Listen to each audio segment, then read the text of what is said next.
Hi, I'm Lisa. And I'm Jonathan. And we're Creative for Learning. Today we have a special treat for you. Many of our teacher friends have sent us their teacher pet peeves. You know, those things they wish students would stop doing forever. So we're going to share them, and we invite you to share yours down in the comments section. Let's have some fun with this.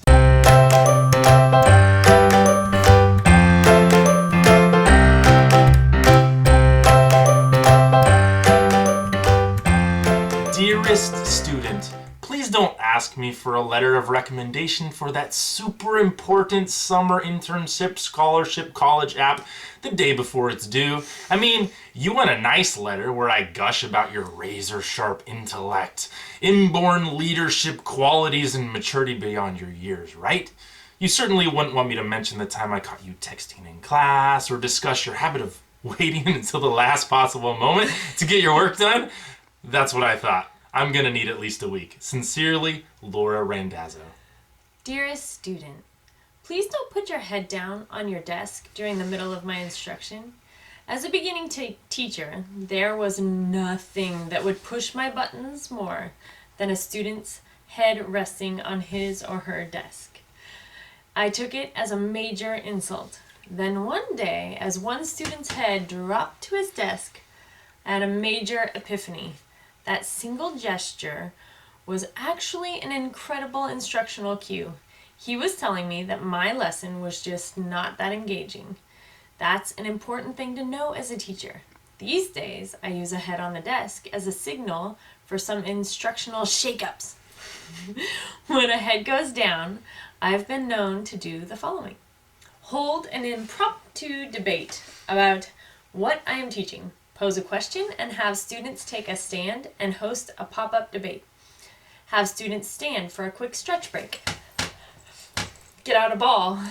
Have students sit on their desks and toss it around as I ask a question or share information. Sing my lesson off key, which is a sure way to perk up some students. Quickly partner. Did you like that? That's great. Quickly partner up students and have them share 2 things they've learned thus far and 1 question they still have before continuing my lesson. Pass out some colored pencils and instruct students to complete the rest of their work in as many colors as possible.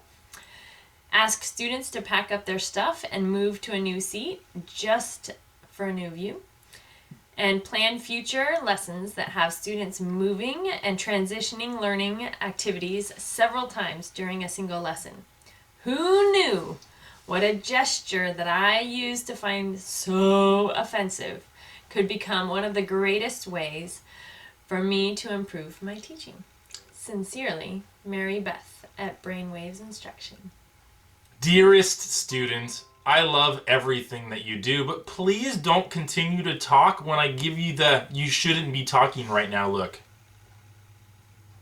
I love how you look away for a few seconds and then look back at me as if to see if my facial expression has changed. As you already know, it didn't change.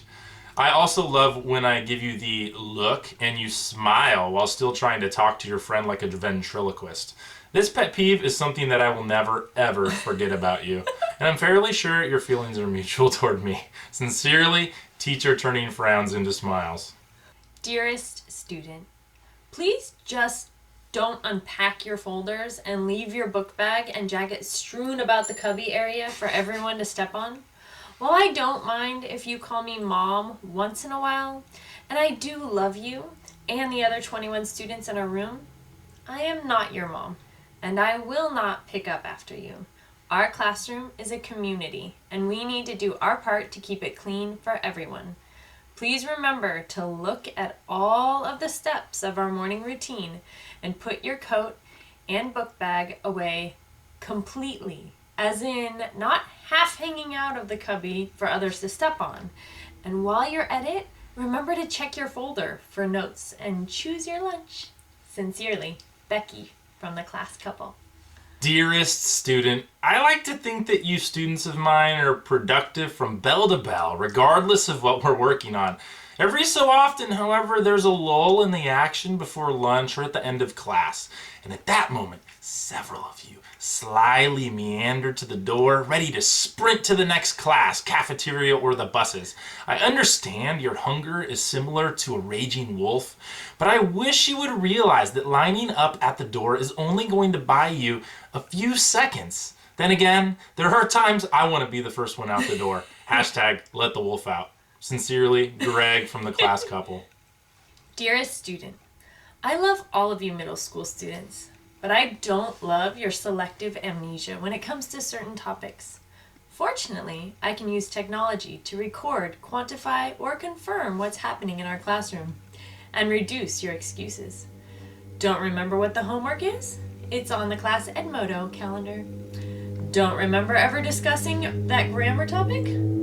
My flipped video is on YouTube. Don't remember my suggestion of what to change in your writing? It's in the comments section of the Google Docs revision history, and it's time-stamped to show when I gave you that formative assistance. Creating a digital paper trail gives my voice a fighting chance against the other variables fighting for attention in your lives. Sincerely, Secondary Sara. Dearest student, please just don't ask me to repeat the directions again. We know the pencil sharpener was oh so dreamy while you stared at it when we went over the directions for how to complete today's lab. And we know that note you traced through the sky as it arrived via airmail was soaring high with your daydreams of after-school fun times on the bus with so-and-so, which is way cooler than the reality of the demonstration of how to prepare a wet mount slide we did in front of the room. We know it seems like a burdensome request to ask you to pay attention to us talking about microscope safety rather than draw a picture of a flower on your lab desk with an eraser. But it really drives us bananas when you ask us to give you a brief 2-minute synopsis of the lesson we just spent the last 20 minutes explaining in detail to the entire class. Trust us, we know middle school science is lackluster compared to your social life. Believe it or not, we were middle school science students once too. We totally get it. It's just that, well, we really love science and we love it so much we want to inspire you to be scientists like us. So come on, join us in the class discussion. Ask questions about the exploration today. Make insightful inquiries about the world around you and have fun with us. We promise to be less grouchy when you have a question about the lab. If at the very least you look like you're listening when we tell you all about it. Thanks. Sincerely, your always nerdy teachers, Mel and Gerdy. Dearest student, please don't touch, fondle, borrow, or swipe items from my desk. That is my personal property and the only area of my classroom that you are not granted access to. I freely give away pens, pencils, and papers to anyone lacking in another location. Do not touch items on my desk. Sincerely, Erin Cobb. Dearest student, can you please cover your mouth and your nose when you cough or sneeze? This is not just for elementary students, by the way. You should see what high school students are capable of. They have bigger noses. We love our students, but we are so sick of getting sick. Someday we won't be forced to go to a germatorium every day and play hide and seek with cooties all day. But until then, can you give a teacher a break? Sincerely, the teacher team. Dearest students, sometimes I wonder if I'm an educator or a zookeeper. There are some days, even though I seem to be in a high school classroom, when I hear the most peculiar sounds in my room coming from down the hall and in the quad. I hear peacocks, chickens, seagulls. To think of it, birds are quite popular. Monkeys, pigs, crickets, horses, and even an elephant on rare occasions. That was a bad one. That was a bad one. I'll have to try again while you're teaching. You ninth graders can really be quite bizarre at times. Nothing adds more to an inspiring classroom conversation than your throaty toad croak. It really was a phenomenal discussion. I was amazed at the mature insight so many of you demonstrated, but all of it came to an abrupt stop once the zoo came to town. Please don't make animal sounds during class. One day not too soon from now, you will be embarrassed at the purring noise you would, this makes me laugh, at the purring noise you would always make when we opened our textbooks. Sincerely, the daring English teacher. I'm just thinking about the reality of them opening their books and some student always laying down there. Meow. Dearest student, please don't write on my dry erase board unless it's to share an answer, solve a problem, write a definition, or fill in a graphic organizer. My secondary English classes are engaged in movement around the room while completing project-based tasks. I usually build in 3 to 4 minutes of fast cleanup time. You students are swarming the classroom, putting books back, returning caboodles of materials, and storing projects. Teachers do not sit back and watch. We are right in there trying to get everyone out the classroom door by the ringing bell so there are no tardies to the next class and I don't have to write anyone a late pass. It never fails. This is the opportunity for you kiddos of mine to bring out your inner teacher. I know this because at the start of the next class I am updating my bell ringer on the dry erase board and there it is! I don't know what it's called. Let's say they're doodles. I consider them terms of endearment. In my 10 years of teaching, I am lucky. I haven't received anything inappropriate. Your whiteboard doodles are usually flowers, someone's first name, or our school's name or mascot, or my name, Mrs. Knight. Why does this bother me? I'm not sure. I remind you consistently, no writing on the dry erase board. I think it's because I wouldn't have thought of writing on a teacher's board without permission. Am I worried that you will take my hard-to-get dry erase marker? All teachers know they disappeared. Or maybe I'm scared you will write something to raise the eyebrows. Sincerely, Danielle Knight. Dearest student, please don't just cram that paper into your school bag. It's important. That's why I gave it to you. You'll need it tonight for homework or tomorrow in class, and maybe the day after that too. But now, when you need it, you won't be able to find it. Or if you find it, you won't recognize it in its crumbled state. You'll ask for another copy. You'll tell me you never got one or that you left it at home. I, your teacher, may make you empty out your backpack to look for it, and 5 minutes later, you may find it jammed beneath notebooks, other papers, and the leftovers of yesterday's lunch. Gross. But to avoid wasting time, it's more likely that I will sigh and begrudgingly give you another copy, even if it means yet another trip to the copy room for me. Wouldn't it just be easier to put that paper where it belongs now? Safely tucked away in a folder or the correct section of your binder? Please save us both from the wasted time and frustration of yet another paper disappearing into the abyss of your book bag. Sincerely, Bryn Allison. Dearest student, please just don't play stupid. I know that you're in middle school and you are trying to figure out who you are and where you fit in. You want to be cool and have cool friends, lots of friends. And you're worried that if you're too smart, then kids will call you a nerd, and that is so not cool. But here's the thing. People tend to be like those that they hang out with.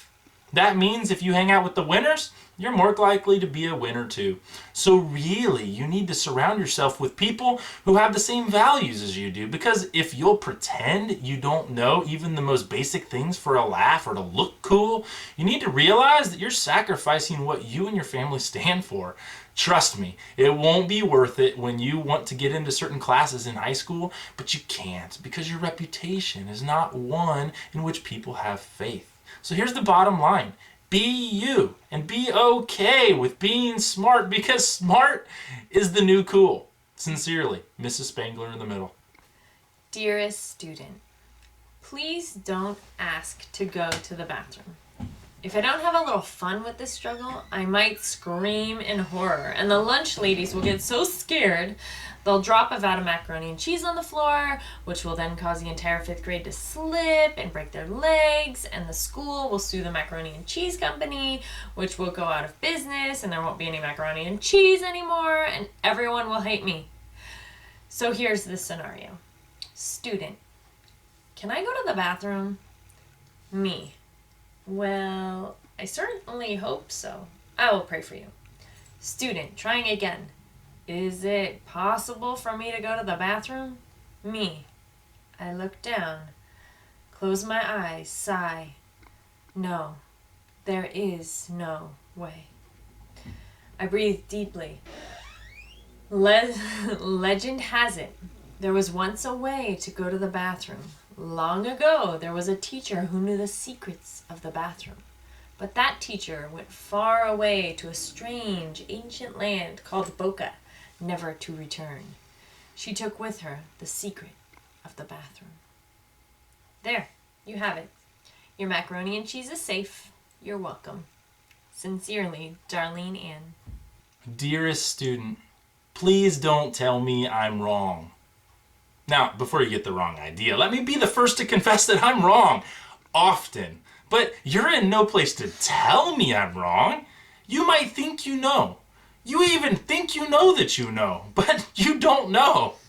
Okay, sometimes you know. But telling is not the way you want to go about things. See, you're not an elder yet, so you don't get to tell people things very often. Plus, isn't your goal for us to admit that you're right, get us to change our minds, and tell the whole class what a great idea you had? The best way to do that is not through telling. It's through asking. So ask. Ask away. Ask as much as you want. Ask with a humble heart, though, that really wants to know if the knowledge you think you know is true or not. Trust me on this one. Your teachers will love you for your thoughtful, caring, intelligent mind. After all, we're created for learning too. Sincerely, created for learning. We hope you've enjoyed hearing some of the pet peeves that teachers have, but we know that there are so many more that there are out there, and you might have one that you're just aching to share, and we hope you would share it, please, so that we can all kind of chuckle or feel camaraderie in knowing just some of the struggles that teachers have. So, what is one of your pet peeves you wish students would stop doing forever?